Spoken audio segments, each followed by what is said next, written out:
नाज़रीन अस्सलाम वालेकुम। सियासत टीवी के खुसूसी प्रोग्राम खबर ख्याल में आपका खैर मकदम है। मैं मोहम्मद रियाज अहमद और मेरे साथी नईम वजाहत। अस्सलाम वालेकुम।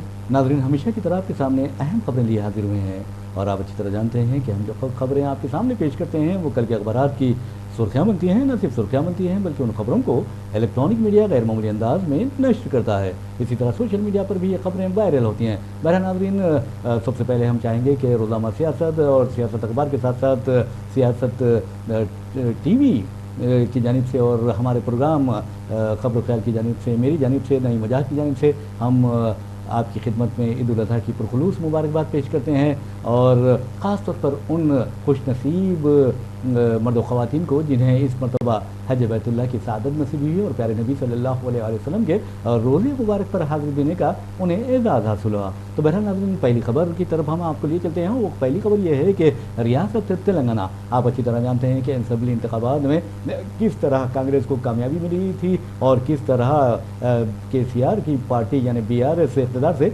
बेदखल हुई थी। समझा यही जा रहा था कि इस मरतबा भी BRS कामयाबी हासिल करेगी, लेकिन आपने देखा कि आवाम ने जो फैसला सुनाया वो कांग्रेस के हक में था और ख़ासतौर पर अक़लियतों ने कांग्रेस की भरपूर तायद की। नतीजे में कांग्रेस को इक़्तिदार हासिल हुआ। लेकिन अब ऐसा लगता है कि आने वाले दिन रियासत तेलंगाना में ज़बरदस्त सियासी तौर पर बड़ी तब्दीलियों का बायस बनने वाले हैं। ख़ास तौर पर ऐसा लगता है कि BRS जिस अंदाज में अपनी ताकत का मुजाहरा करती रही है वो मुजाहरा अब ख़त्म होने वाला है और ऐसा लगता है कि BRS में अब KCR फैमिली के लोग ही रह जाएंगे और बाकी लोग यानी MLA जो हैं वो कांग्रेस में शमूलियत इख्तियार करते जाएंगे। एक इत्तला ये आ रही है कि चंद दिनों में यानी आने वाले दिनों में यानी बजट से पहले ही कम अज़ कम 12 BRS अरकान असम्बली कांग्रेस में शामिल हो जाएंगे और आप अच्छी तरह जानते हैं कि 3 अरकान असम्बली पहले ही कांग्रेस में शामिल हो चुके हैं, जिसमें कडियम श्रीहरि से लेकर नागेंद्र और नागेंद्र से लेकर खम्मम के एक रुकन असम्बली शामिल हैं।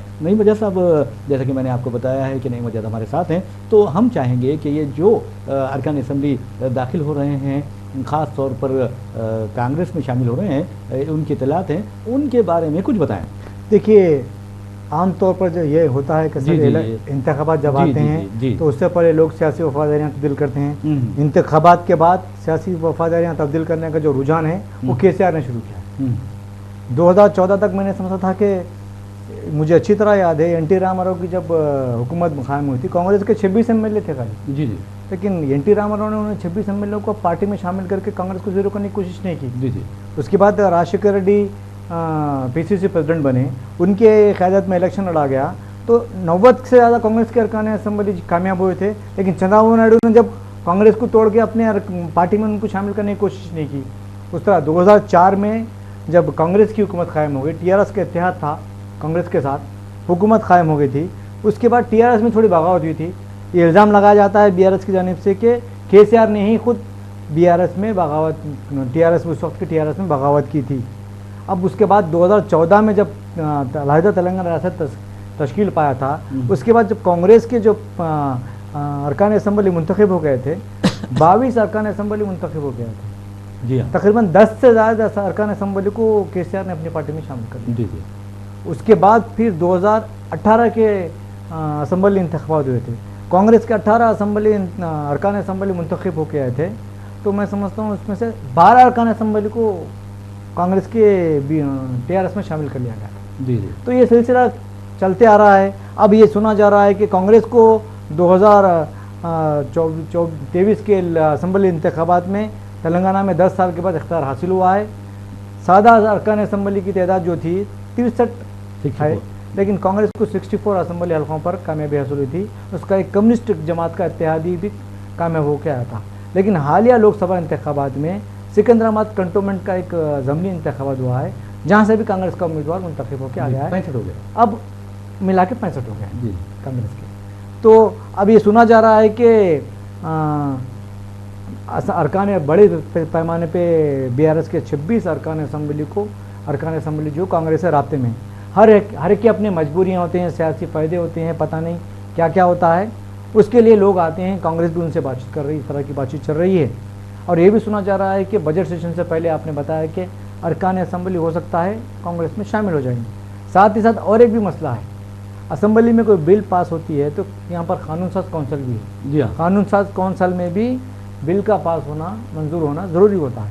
अब कौंसिल में कांग्रेस की जो तादाद है सिर्फ 4 है। जी, एक जीवन रेड्डी है, अब एनयूसीए का जो प्रेसिडेंट था वेंकट वो MLC है, और महेश कुमार गौड़ है, 3 है। इसके अलावा 2 BRS से आए हैं, एक है काडियम सरिहरी, नहीं सॉरी अभी तो वो MLA बन गए, हाँ, अपने महेंद्र रेड्डी, P महेंद्र रेड्डी जो है, इनकी शरीक हयात कांग्रेस पे लोकसभा के इंतखाब लड़ी थी, वो एक है। तो इस तरह 4 कांग्रेस की अरकान असेंबली, कानून साज कौंसिल में 4 तादाद, 3 बार मरना भी है शायद, अभी जीत के आए ना, तो मसाले सॉरी मैं बोलना भूल गया, 3 मरना, तो 5 हो गए हैं। तो हो सकता है कि और मजीद इधर अरकान असेंबली, उधर अरकान कानून साज कौंसिल कांग्रेस से राब्ते में है कि कौन कब आएगा। लेकिन बात सियासी हलकों में ये तो चल रही है कि BRS पार्टी वीक हो रही है और उसके अरकान असेंबली पार्टी छोड़ के जा रहे हैं, इस तरह की बातें चल रही है।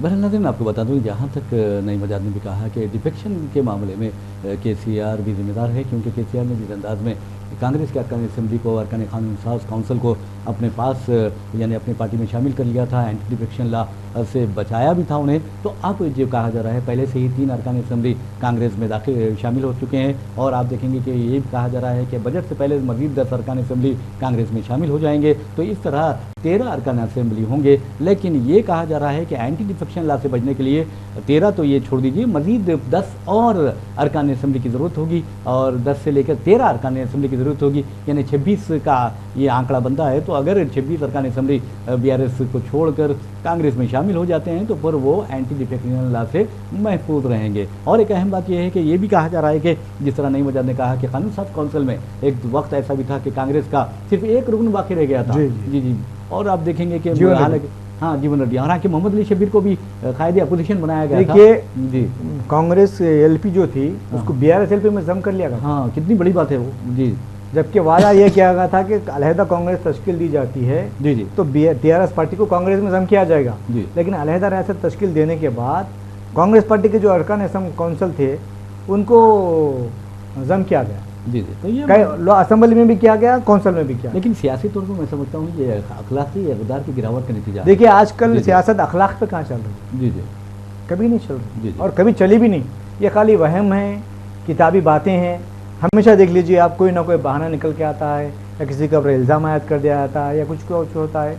लेकिन मैं नहीं समझता कि आजकल अखलाकियात कहीं बाकी रही। सही है, बिल्कुल। बहरहाल मैं आपको बता दूं कि जहाँ तक 2023 के असेंबली इंतखाबात का सवाल है, TRS यानी BRS को 39 नशस्तों पर कामयाबी हासिल हुई थी, कांग्रेस को 64 पर, और आप देखेंगे कम्युनिस्ट उनकी जो एक हलीफ जमात है उनका 1 यानी 65 नशस्तें इन्हें हासिल हुई थी। लेकिन हालिया अरसे के दौरान, जैसा कि नईम आज़ाद ने भी आपको बताया, मैं आपको याद दिला दूँ कि कंटोनमेंट यानी सिकंदराबाद कंटोनमेंट एरिया की जो रुकन असेंबली थी BRS की, वो एक एक्सीडेंट में नंदिता उनका एक्सीडेंट में देहांत हो गया था। और उसके बाद आपने देखा कि हालिया पार्लियामानी इंतखाबात के दौरान यहाँ की जो असेंबली हल्का था वो उसके ज़मीनी इंतखाबात भी मुनक़िद हुए, और वहाँ कांग्रेस के उम्मीदवार ने कामयाबी हासिल की। तो 65 नशस्तें उनकी हो गई, फिर 3 BRS से शामिल हुए तो 68 होते हैं। अब ये कहा जा रहा है कि बजट से पहले 12 मजीद अरकान असेंबली कांग्रेस के जो हैं वो BRS के जो हैं वो कांग्रेस में शामिल हो जाएंगे। तो अब एंटी डिफेक्शन लॉ से बचने के लिए मजीद 10 अरकान असेंबली की ज़रूरत है। हो सकता है वो भी शामिल हो जाएंगे, और BRS का नामो निशान आप देखेंगे कि किस तरह ये हमेशा कहा जाता है कि ये अरकान यानी जो ख़ानदानी पार्टी है, ख़ानदान के सिर्फ अरकान को अहमियत दी जाती है, KCR फैमिली को, तो वही होकर रह जाएगा, ऐसा महसूस होता है। लेकिन एक बात ज़रूर है कि अगर कांग्रेस इस तरह के इक़दाम कर रही है तो उसके सिले में BJP मजबूत हो सकती है। देखिए और एक बात यह है कि अगर 26 अरकान असेंबली कांग्रेस में शामिल हो जाते हैं जी, तो मैं जो अपोजिशन का ओहदा है शायद उससे भी KCR में जी नहीं। लेकिन BJP के पास 8 हैं, मंजिस के पास 7 हैं, तो उसके बाद अगर 26 से आएंगे 4, ये आप देखेंगे कि 13 तो बचेंगे इनके पास। 13 बचे तो नहीं होंगे ना। जी, 119 अरकान असेंबली है ना। हाँ, उसमें से देखकर मुझे नहीं लगता कि शायद उनको अपोजिशन का ओहदा भी बचेगा। जी, उससे भी महरूम हो जाएगा। हो सकता है। बहरहाल नाज़रीन, ये बहुत संगीन सूरत हाल का सामना करना पड़ सकता है बीआरएस को, और बीआरएस के बारे में ये कहा जा रहा है कि हालिया पार्लिमानी इंतखाबात में आपने देखा कि एक नशस्त भी वो हासिल करने से खासिर रही है, जबकि बीजेपी के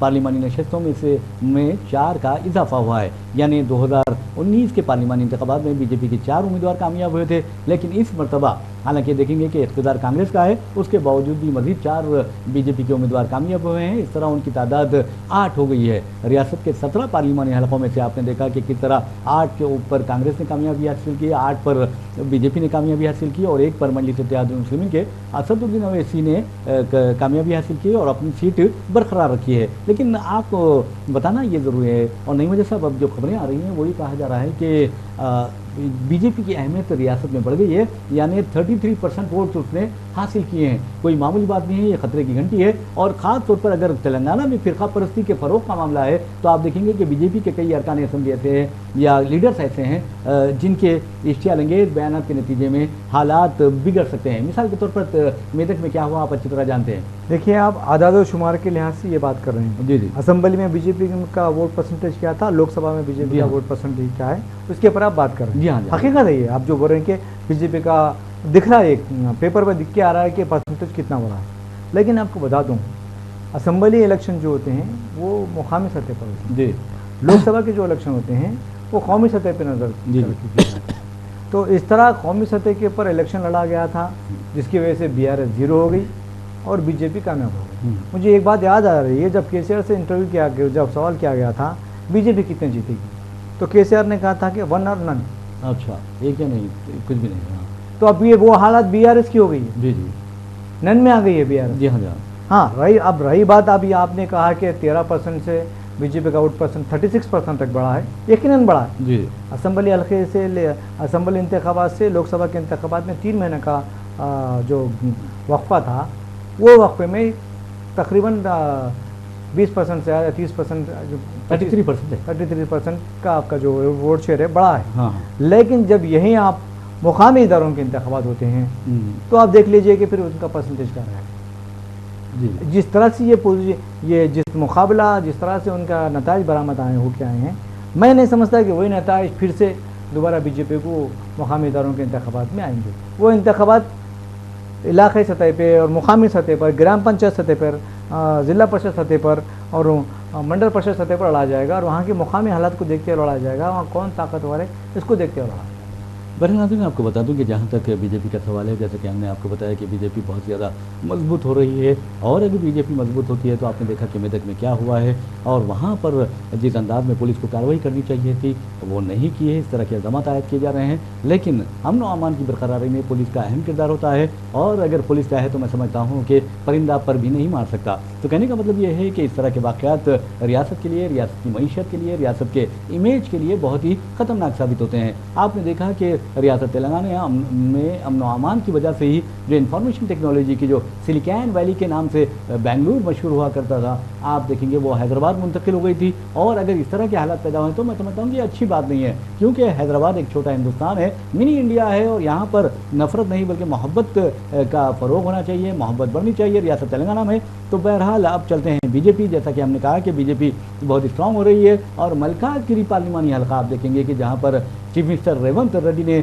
2019 के पार्लिमानी इंतखाबात में बहैसियत कांग्रेस उम्मीदवार कामयाबी हासिल की थी। उस वक्त बीजेपी को 4 और कांग्रेस को 3 नशस्तों पर कामयाबी मिली थी। 9 पर बीआरएस ने कामयाबी हासिल की थी और 1 पर मजलिस इत्तेहादुल मुस्लिमीन। लेकिन इस मरतबा मलकाजगिरी पार्लिमानी हल्के से केसीआर के बहुत ही करीब रहे इटाला राजेंद्र, जो बीआरएस से निकल चुके, फिर बीजेपी में वो शामिल हुए, उन्हें कामयाबी मिली। अब ये कहा जा रहा है कि उन्हें रियासती बीजेपी का सदर बनाया जाएगा, लेकिन रियासती बीजेपी के सदारत के लिए 6 जो बीजेपी लीडर हैं वो दावेदार हैं। उनमें पहला नाम जो है वो इटाला राजेंद्र का है, दूसरा DK अरुणा का है, तीसरा आप देखेंगे कि P मुरलीधरन राव का है, और चौथा नाम है C रामचंद्र राव। NYSS प्रभाकर राव का भी नाम लिया जा रहा है, और चिंता सांबा मूर्ति का नाम भी लिया जा रहा है। तो नहीं साहब, आप ये बताइए, 6 कायदीन इस ओहदे के लिए दौड़ में हैं, तो क्या किशन रेड्डी को हटा दिया जाएगा सदारत से? देखिए, मैं समझता हूँ कि किशन रेड्डी की मियाद भी मुकम्मिल हो गई है। हाँ। और उन्हें फिलवक्त अब जम्मू कश्मीर का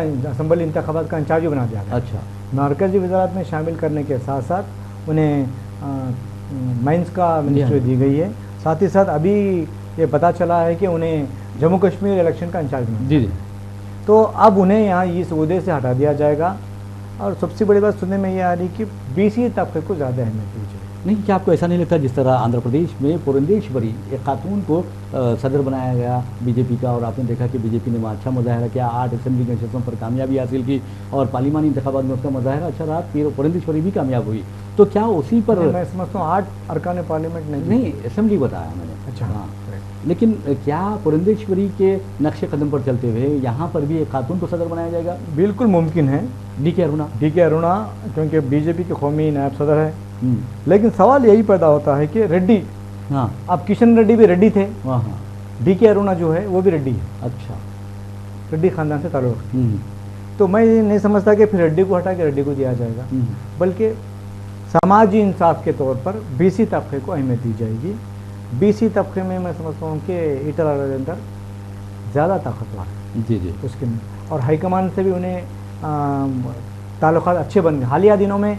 बहुत अच्छे ताल्लुक पार्टी में नए नए हैं, लेकिन हाईकमान में उनकी अच्छी पहुंच हो गई है। एक ईटल राजेंद्र हो सकते हैं, दूसरा आपका मेदक के रुकने पार्लियामेंट रघुनंदन राव, जी जी, वो भी हो सकते हैं। जी, लेकिन उनका नाम तो नहीं आ रहा, हो सकता है डार्क हार्स वो भी उनका नाम भी चलेगा। जी जी। और रही बात आपकी कि आपने एक बीजेपी के नेशनल लीडर का नाम लिया था। जी जी, मुरलीधर राव बीजेपी के सीनियर कायद है, ऑल इंडिया के जनरल सेक्रेटरी रह चुके हैं। इस वक्त मैं समझता हूँ मध्य प्रदेश के इंचार्ज है। मध्य प्रदेश में बीजेपी का ज़बरदस्त मुजाहरा रहा है, असेंबली में भी उसे रहा है, लोकसभा के इंतखाबात में उसे रहा है। तो शायद उनके नाम पर भी गौर सकता है, मगर वो आला जात की। जी जी, मुरलीधर राव जो है वो आला जात की। तो यहाँ पर जो भी खेल खेला जाएगा, मैं समझता हूँ कि समाजी इंसाफ की बुनियाद पर क्रिकेट खेला जाएगा। जी जी, हो सकता है। तो बहरहाल नाज़रीन, जैसा कि मैंने आपको बताया कि और एक भी रुकन पार्लियामेंट है डी अरविंद, शायद हो सकता है उन्हें कौमी पार्टी में शामिल कर लें, क्योंकि बंडी संजय जो थे बीजेपी के नेशनल जनरल सेक्रेटरी थे, उन्हें मरकज़ी वज़ारत में शामिल कर दिया गया है। वो भी सेकंड टाइम के रुकन पार्लियामेंट है। डी अरविंद भी दूसरी मरतबा जीत के आए। हो सकता है उन्हें पार्टी मिनिस्ट्री में लिया गया है तो डी अरविंद को ऑल इंडिया पार्टी में लिया गया। जी जी। बहरहाल हमारे मुल्क में देखिए, हिंदुस्तान एक अजीम मुल्क है, और हमारे मुल्क में बाज़ ऐसी तंजीमें हैं जो जानवरों को बचाती है।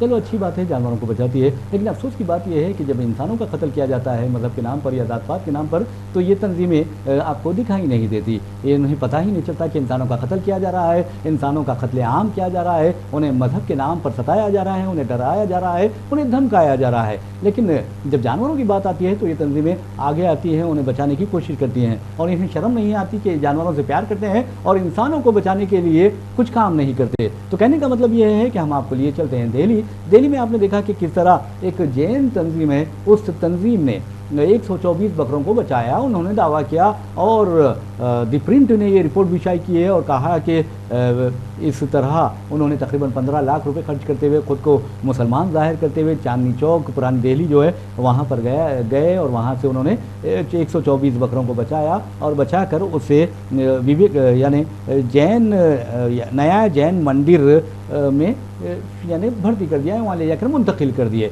और ये विवेक जैन 31 साल के हैं, चार्टर्ड अकाउंटेंट हैं, उन्होंने अपने गुरु के ख्वाहिश पर ये काम किया है। बहुत अच्छा काम किया है आपने मुसलमान को हुलिया अख्तियार किया, बकरों को ख़रीदा और उन्हें ले जाकर जैन मंदिर में रख दिया। ठीक है, अब आप बताइए कि ये तो बकरों की बात है, लेकिन क्या जो मॉब लॉन्चिंग में लोगों को कत्ल किया जा रहा है, क्या कभी आपने उन इंसानों के कत्ल को रोकने के लिए कोशिश की है? क्या कभी आपने उन इंसानों के कत्ल को रोकने के लिए और जालिमों को सज़ा दिलाने के लिए कुछ रकम खर्च की है? ये भी एक सवाल है। सिर्फ मज़हब की बुनियाद पर आप थोड़ी देर के लिए बकरों को ख़रीदते हैं, उन्हें मंदिर में छोड़ देते हैं, लेकिन उसके बाद क्या आप वो उन बकरों की हालत के बारे में दरियाफ्त करते हैं? ये एक अहम सवाल है। और दूसरा, आप देखेंगे कि सारे मुल्क में कई बीजेपी रियासतें ऐसी हैं जहाँ पर यानी बीफ पर पाबंदी आयद कर दी गई है। और आपने देखा कि मध्य प्रदेश में बीफ आप देखें कि फ्रिज में निकलता है तो फिर 11 मुसलमानों के घरों को मुनहदिम कर दिया जाता है, डिमोलिश कर दिया जाता है।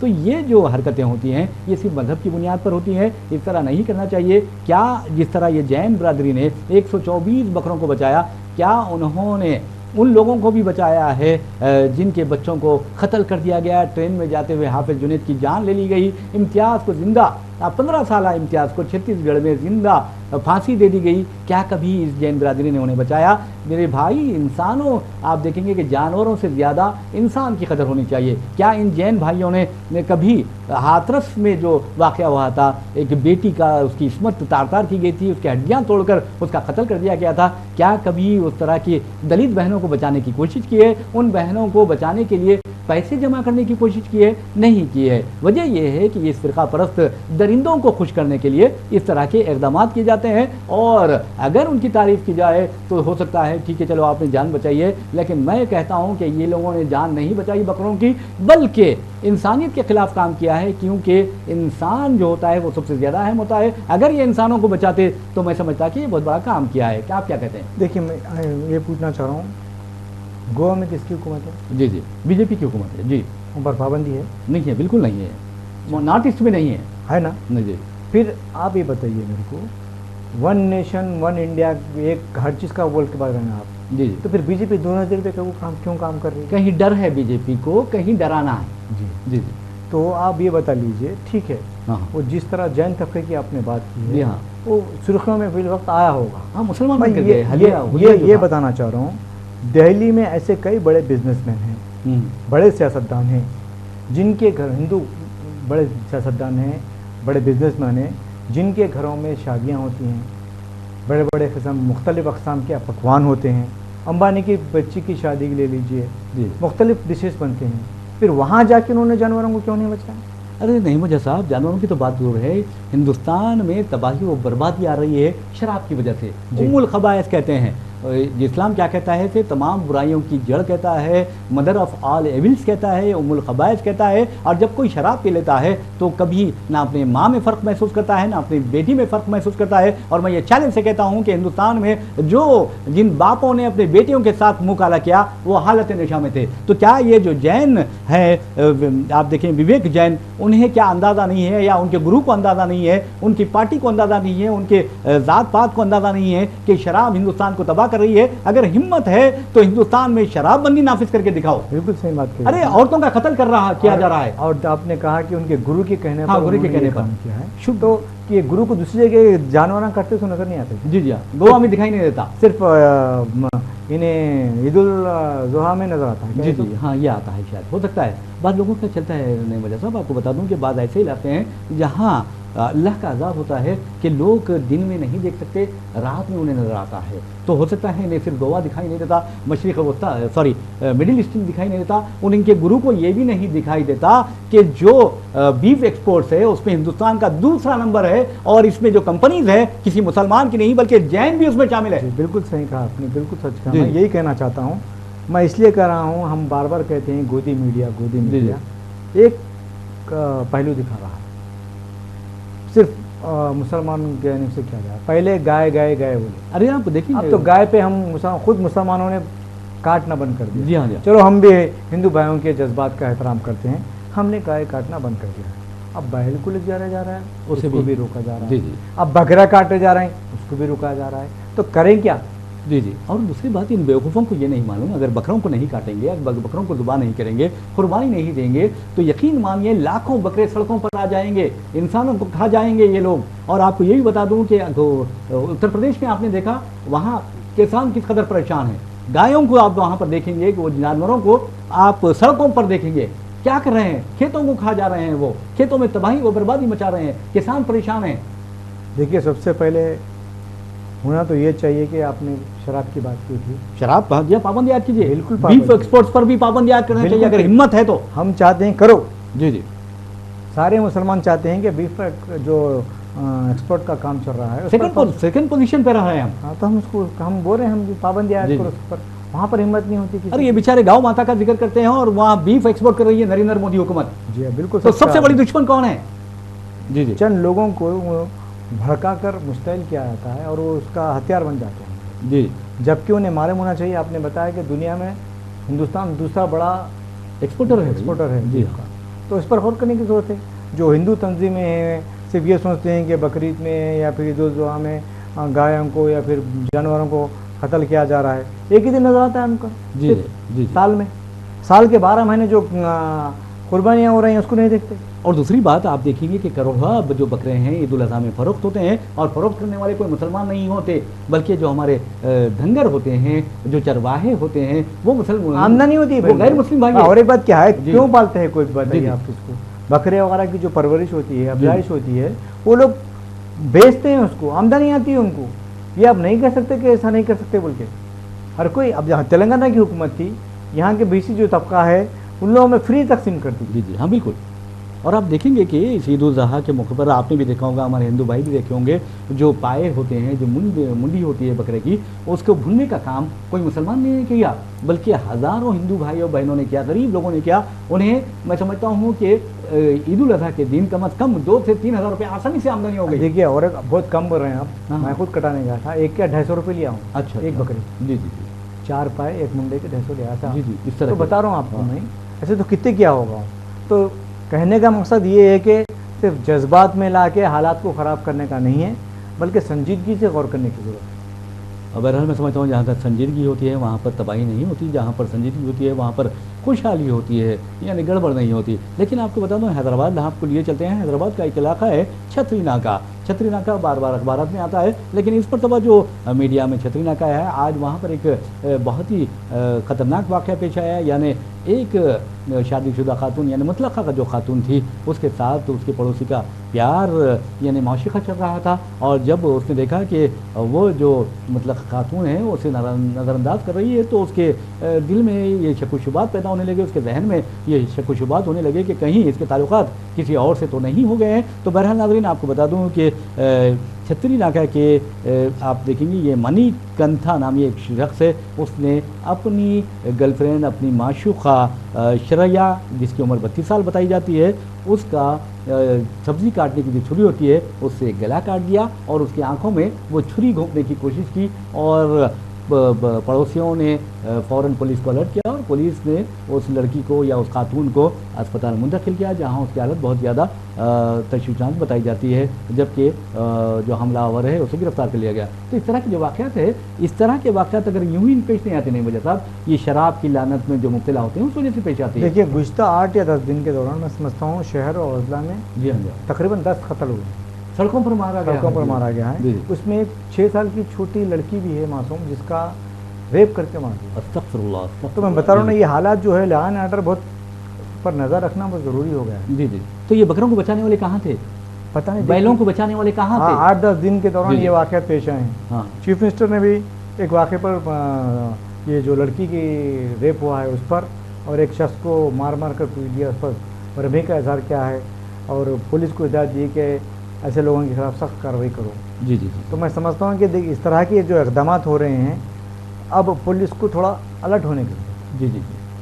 अगर 8-10 दिन के दौरान 8-10 लोगों की अमवात होती है, तो मैं समझता हूँ कि ये अच्छी बात नहीं, अमन और अमान को नुकसान पहुँचाने वाली बात है। जी। इस पर गहरी नज़र रखना हुकूमत की जिम्मेदारी है, पुलिस की जिम्मेदारी है। बहरहाल नाज़रीन, एक और खबर की जानिब आपको लिए चलते हैं। उस खबर का ताल्लुक स्पीकर के ओहदे से है। आप अच्छी तरह जानते हैं कि स्पीकर का ओहदे के लिए तेलुगु देशम के बारे में कहा जा रहा है कि वो चाहते, हाँ, स्पीकर लोकसभा, तो तेलुगु देशम ये चाहती है कि उसका जो MP है वो स्पीकर मुकर्रर किया जाए। फिर ये कहा गया कि जनता दल यू, नीतीश कुमार की पार्टी, उसने भी कहा कि उसे ये ओहदा दिया जाए, लेकिन ऐसा नहीं लगता कि इन दोनों पार्टियों को दिया जाएगा ओहदा। लेकिन एक बात ज़रूर है कि जो इतलात आ रही हैं, बीजेपी ने जो इशारे दिए हैं उसके मुताबिक ये बावकार ओहदा यानी स्पीकर लोकसभा का ओहदा आंध्र प्रदेश के किसी एक लीडर को हो सकता है कि पुरंदेश्वरी जो बीजेपी की सरबराह भी है और राजमंद्री की रुकन पार्लिमान भी है, उन्हें दिया जा सकता है, या फिर ये कहा जा रहा है कि उड़ीसा के जो हैं भर्तृहरि महताब को ये ओहदा दिया जा सकता है, क्योंकि आप देखेंगे कि ओडिशा में बीजेपी ने बीजू जनता दल को इक़्तिदार से बेदखल कर दिया है और कामयाबी हासिल की, और आंध्र प्रदेश में भी तेलुगु देशम और जनसेना से इत्तेहाद करते हुए एनडीए ने कामयाबी हासिल की। तो नहीं वजह सब आप ये बताइए कि ओम बिरला को भी दोबारा स्पीकर मुंतखब किए जाने का यानी इम्कान जाहिर किया जा रहा है। देखिए, एनडीए में जो 2 ताकतवर इत्तेहाद है, वो है एक तेलुगु देशम, दूसरा है नीतीश। दोनों की जानिब से भी स्पीकर का ओहदा तलब किया जा रहा है, लेकिन सुना नहीं ये जा रहा है कि चंद्रबाबू नायडू को खुश करने के लिए पुरंदेश्वरी उनकी साली होती है। जी हाँ, एक तो ये हो जाएगा कि आंध्र प्रदेश को दिया जाएगा, दूसरा चंद्रबाबू नायडू की निस्बती बहन है उसको भी दिया जाएगा, और चंद्रबाबू नायडू भी खुश हो जाएंगे, आंध्र प्रदेश के भी खुश हो जाएंगे। हो सकता है कि डिप्टी स्पीकर का जो होता है वो जेडीयू या फिर किसी और को दे, या फिर बीजेपी रखें अपने पास, इसके बारे में गौर हो सकता है। लेकिन ये कतई फैसला नहीं है, अभी तक बातचीत चल रही है। राजनाथ सिंह के क़यामगाह पर मिनिस्टर्स को और बीजेपी इंडिया के हलीफ जमातों से बातचीत जारी है, लेकिन आपने भी 2 नाम पे जो बताए हैं उस पर भी गौर हो सकता है। जी बिल्कुल सही कहा है। बहरहाल नाज़रीन, अब देखना यह है कि क्योंकि राजनाथ सिंह के जो मकान पर या रिहाइशगाह पर मीटिंग चल रही है उसकी अभी तक खबर सामने नहीं आई है, तो हम आपको जब भी खबर ही आएगी हो सकता है हमारे न्यूज़ प्राइम टाइम में भी आपको बता सकते हैं। तो बहरहाल नाज़रीन, इसी के साथ हम अपने प्रोग्राम खबरों ख्याल के इख्तिताम को पहुँचाते हैं। मुझे मोहम्मद रियाज अहमद को और मेरे साथी ने मुझे हक को इजाज़त दीजिए। इंशाल्लाह फिर मुलाकात होगी, फिर बात होगी। तब तक के लिए अल्लाह हाफ़िज़। अल्लाह हाफ़िज़।